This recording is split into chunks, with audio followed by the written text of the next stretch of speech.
بسم اللہ الرحمن الرحیم۔ اپنے باطن کی تکمیل کا طریقہ یہ ہے کہ کلیدگی اختیار کر کے اشکباری کی جائے۔ اگر تو سخت پتھر یا سنگ مرمر پر بھی ہو تو جب کسی صاحب دل سے ملے گا تو اس کی برکت سے موتی بن جائے گا۔ جو لقمہ انسان کی جان میں نور اور کمال بڑھاتا ہے وہ حلال کا لقمہ ہوتا ہے۔ حلال لقمے سے علم اور دانائی پیدا ہوتی ہے۔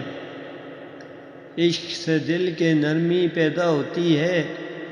جب تو دیکھے لقمے سے حسد، مکر، جہل اور غفلت پیدا ہو رہی ہے تو اس کو حرام سمجھ کر چھوڑ دے، مت کھا۔ جو تکلیف برداشت کرے گا وہی خزانہ حاصل کرے گا، جو تکلیف برداشت نہیں کرے گا وہ خزانے نہیں پائے گا۔ ہائے افسوس! دیدار کا خیال ہے لیکن اس کے لیے اپنے وجود سے جدا ہونا ہے۔ کون سا دل ہے جو اللہ کے سامنے 100 ٹکڑے نہیں ہے؟ اللہ نے چاہ کہ میں پہچانا جاؤں تو اس نے ہمیں اس عالم عنصری میں پیدا کیا۔ میں اس لیے روتا ہوں کہ اس کو رونا اچھا لگتا ہے۔ کڑوے آنسو بہا کر اس کے عاشقوں کے حلقے میں کیوں نہ داخل ہوں؟ ہزاروں بہاریں گزر جائیں گی، کیا پتھر پہ پھول اگ سکتے ہیں؟ لیکن اگر پتھر خاک بن جائے تو اس خاک سے رنگ برنگے پھول اگ سکتے ہیں۔ نفس تعریفوں سے فرعون بن جاتا ہے، اسے منکسر المزاج بن، سرداری کی خواہش نہ کر، جب تک ہو سکے خادم بن۔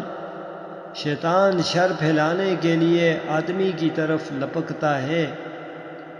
سفید بلی آپ کا راستہ کاٹ لے تو سمجھ جاؤ تمہارا مقدر کھلنے والا ہے اور سنہرے دن شروع ہونے والے ہیں۔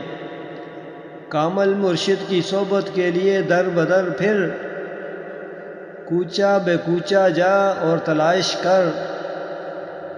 گزرے ہوئے واقعات کو یاد کرنا اور فکر کرنا دراصل خدا سے حجاب ہے۔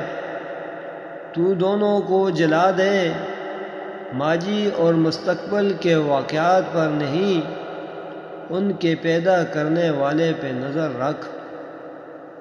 اولیاء کے اندر بھی نغمے ہوتے ہیں جن سے طالب انمول زندگیاں حاصل کرتے ہیں۔ ان نغموں کو حصہ کان نہیں سنتے، اس لیے کہ دنیا کی باتوں سے حصی کان ناپاک ہو جاتے ہیں۔ پری کا نغمہ انسان نہیں سن سکتا کیونکہ ان کے راز سے واقف نہیں ہوتا۔